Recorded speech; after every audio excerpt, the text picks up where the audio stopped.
ملګری دا پختنه کړي دا چې مولانا لفظ غیر د الله تعالی نه بل چاته ویل جایز دي کنه.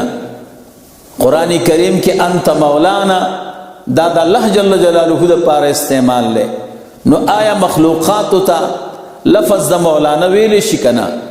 محترم ویل شي. دا بخاری شریف دی او اول جلد دی دیکھیں صفحہ دا 322 رسول اللہ مبارک صلی اللہ علیہ وسلم حضرت زید رضی اللہ تعالیٰ عنہ تفرمائلی دی وقال لزید انت اخونا و مولانا. نہ مولانا لفظ مخلوق طویل روا دی، دوست طویل روا دی، عالم طویل روا دی، پدے کی مشکل نشتا.